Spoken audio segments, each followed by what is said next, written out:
Reaction ninyo sa pagpapalawig po ng ban sa mga electric bicycles, sa mga e-bikes at e-tricycles, lalo na po sa Commonwealth at saka sa mga ibang major roads. Ano po ang kayo ba ay tutol dito, sang-ayon or deadma?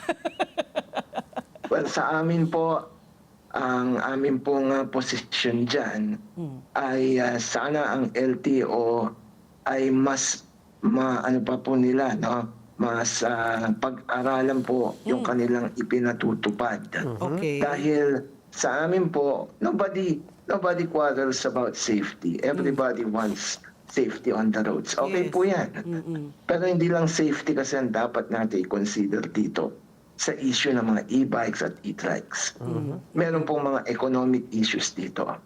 Na meron environmental issues dito. Yeah. Na kapag tayo ay magpapatupad ng polisiya, meron din dapat na may mga legal issues din dito. No? Sa tingin po namin, ang LTO ay nagpapatupad ng kanila pong mga panguhuli, multa, impoundment na hindi ayon sa EVIDA law. Yun, Electric Vehicle Industry Development Act.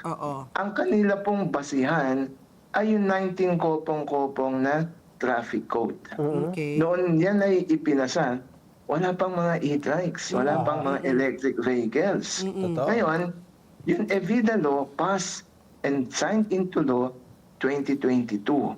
That is a special law para sa mga e-vehicles. Okay. No? And that is the law that should be implemented insofar as this kind of vehicles are concerned. No? Ngayon, pag nakita natin yung EVIDA law, meron pong mga dapat munang gawin, not only LTO, but a lot of government agencies and the LGUs has to coordinate with each other to promote the use of electric vehicles. No? Yun. Ngayon, kung ang ating pong gagawin ay huli dito, huli dyan, without first, no, na iayusin natin muna yung framework, no, ng regulation, then it will defeat the purpose of the EVIDA law.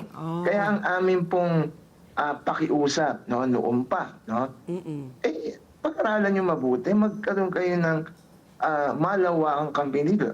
Ngayon pa lang, sinasabi nyo gagawin ng LTO sa buong Pilipinas. Ang tanong, sa buong Pilipinas man, nagkaroon na kayo ng information campaign, nagkaroon na kayo ng public hearing.